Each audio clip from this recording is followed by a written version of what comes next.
Esse caso, aliás, são 2 casos, né, de duplo homicídio no Rodoanel. O Raimundo que vem acompanhando esses casos e tem trazido as atualizações para você que nos acompanha. Agora eu vou falar especificamente de um dos casos que também tem novas informações, Raimundo. Mais uma vez, seja bem-vindo. Boa tarde, Douglas. Boa tarde a todos. Pois é, desde que esse caso foi publicado lá veio à tona lá no início de novembro, que esses corpos foram encontrados e o DHPP assumiu as investigações, quase que diariamente a gente vem buscando informações, conversando com o delegado. Tem novidades, delegado? Como é que está o andamento das investigações? E ele sempre nos pedia paciência. As investigações estão acontecendo, breve teremos novidade, breve estaremos esclarecendo esse crime. E foi o que foi feito hoje pela Polícia Civil, pelo DHPP. Eles investigaram e chegaram a um total de 5 pessoas envolvidas nesse duplo homicídio, ou seja, na morte desses 2 rapazes que foram encontrados lá na 343, próximo do Rodoanel. O que mais chama a atenção é que eles foram mortos simplesmente por terem sido confundidos com membros de uma facção criminosa. Uma versão, inclusive, que desconfiamos desde o início, já que esses rapazes não tinham qualquer envolvimento com a polícia, não tinham passagem, não tinham qualquer envolvimento com ato criminoso. Portanto, a polícia acabou esclarecendo esse crime e apresentando os 3 primeiros a serem presos. Para o Departamento de Homicídios e Proteção à Pessoa em Teresina, o crime foi esclarecido. Na manhã desta quarta-feira, os agentes do DHPP prenderam João Vitor da Silva, Jailson Ferreira da Silva e Antônio de Jesus Alves da Silva.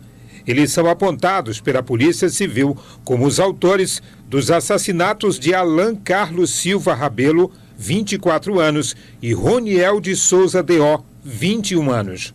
Os 2 homens foram encontrados mortos nas margens da BR-343, próximo ao Rodoanel de Teresina, na manhã do último dia 4 de dezembro. A polícia acabou confirmando uma das linhas de investigação, de que esses 2 rapazes, sem qualquer passagem na polícia, poderiam ter sido executados por terem sido confundidos com membros de facções criminosas. A sentença de morte foi decretada por Francisco das Chagas Mendes de Abreu, vulgo Barriga. Isso se confirmou, tanto que os suspeitos que foram presos e outros que foram conduzidos até aqui o departamento, eles afirmaram que a motivação foi essa. Alguns deles estiveram presentes no local, alguns deles ajudaram de forma ativa a levar as vítimas para dentro do mato, lá na região da Novelá, onde eles foram torturados, onde o celular deles foi tomado, onde o celular, depois de desbloqueado, foram analisados alguns documentos, algumas fotos que tinha lá, e aí esse traficante conhecido como Barriga, lá na região, ele decretou que deveria ocorrer a morte das vítimas. E aí foi chamado um veículo até o local. Esse veículo, as vítimas foram colocadas em seu interior e aí foram levadas até a região do Rodoanel. Lá no Rodoanel houve a execução final. Depois retornaram. A intenção de levar essas vítimas lá para a região do Rodoanel foi exatamente estar dificultando e enganando a investigação. As vítimas, que eram da cidade de Miguel Alves, no norte do estado, moravam em Teresina, no bairro Árvores Verdes, com mais 2 parentes. Eles trabalhavam na capital e não tinham qualquer passagem na polícia. Logo após o crime, uma moto que pertencia a um dos rapazes foi encontrada numa vila na região do bairro Promorá, zona sul da cidade. Segundo as investigações, ela foi levada pelos membros da facção criminosa após o duplo homicídio. As vítimas estavam tomando cerveja em um depósito lá na região do Avelar. Um dos suspeitos presos hoje aqui passou na frente desse bar e repassou para o traficante que havia 2 pessoas supostamente da facção rival fazendo isso naquele depósito de bar, lá perto.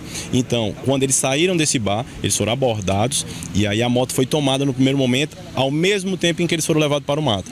Então, 2 pessoas que a gente já identificou, eles levaram essa moto para um local onde ela dormiu ainda na Zona Leste e na amanhecer do outro dia ela foi levada para a Zona Sul. A moto, quando encontrada, já tinha sido negociada. Nós já sabemos até o valor. Ela foi negociada pelo valor de R$ 1.500. Francisco das Chagas Abreu, o Barriga, e um quinto envolvido nos crimes, Rediomar Alves de Lima, vulgo Júnior, continuam foragidos. Barriga conseguiu fugir, certo? Nós vamos, inclusive, estar divulgando a fotografia dele e o telefone de contato para informações, que a prisão dele vai ser muito importante, porque ele, pelas informações preliminares, ele é o mandante do crime, certo?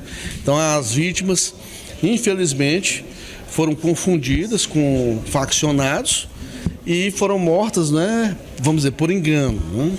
Elas moravam ali na região do Árvores Verdes e eles achavam que eles eram de uma facção rival e pegaram eles, né, levaram até o local e executaram, né? O crime está totalmente esclarecido. O Bruno vai só fechar aqui com os pedidos de prisões das demais pessoas que apareceram já depois das prisões de hoje, né? E o crime foi isso. Foi um crime praticado por membros de uma facção que confundiram as vítimas com rivais e mataram os dois.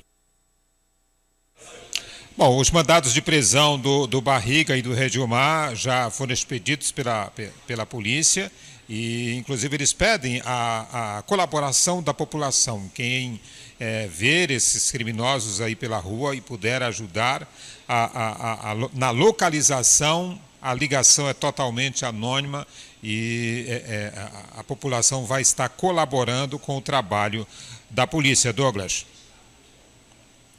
Esse duplo homicídio. Na verdade, quem nos acompanha sabe que foram 4 mortos, não é isso? E foram 2 duplo homicídios. Não é isso? Isso. Você está tratando de... E o outro? O que é que tem de atualização, Raimundo? O outro, por enquanto, ainda está sendo investigado, só para esclarecer, esse outro duplo homicídio não tem qualquer relação com o primeiro, é um caso à parte, uma outra história. Mas aí, só para deixar claro, Raimundo, tudo não passou de mera coincidência, né? Isso, mera coincidência. Pode ter sido apenas o local escolhido para, digamos, na linguagem popular, desova desses corpos, pode ter sido escolhido por esses criminosos lá no Rodoanel, até mesmo para tentar despistar a polícia no trabalho de investigação. Mas não há qualquer relação entre os dois e a gente sabe que o Rodoanel é uma área bastante afastada e foi usada nessas duas situações como local para a prática desses crimes. Raimundo, agora... O local de desova, agora volta a tocar nesse ponto, porque se a gente analisar as condições em que os corpos foram encontrados, a forma como esses corpos foram encontrados, o local e a forma, fica claro, eu vou repetir mais uma vez, fica claro que nos 2 casos, pela experiência que a gente já tem, são casos em que os autores dos homicídios, na decisão de deixar os corpos lá, estavam tentando passar uma mensagem, né? Exatamente. Desde o início desses casos, a gente sempre colocou essa possibilidade, essa linha de investigação, de que essas vítimas poderiam ter sido executadas por membros de facção criminosa. Inclusive, nesse primeiro caso, logo a gente fez indagações ao delegado. O delegado, já que eles não têm qualquer envolvimento com a polícia, eles não poderiam ter sido vítimas de um engano, ou seja, de terem sido mortos por membros de facção criminosa, porque a gente conhece de longa data o modus operandi dessas facções, de como esses criminosos agem na execução de seus inimigos. E as características batiam exatamente com esse tipo de procedimento. E batem tanto neste caso quanto nesse outro que ainda está sendo investigado pelo delegado Danúbio, que é de uma outra região da cidade. Esse duplo homicídio foi mais próximo da área da 316, por isso está com o delegado da área sul, no DHPP, e há todas as características de que esses 2 homens que foram mortos, até mesmo pela ficha criminal deles, porque eles já tinham passagem pelo sistema prisional, inclusive estavam foragidos, e partindo desse pressuposto, dessa vida pregressa dessas 2 vítimas, que a polícia já iniciou as investigações e não demora muito, eles devem ter informações a respeito de mais esse duplo homicídio.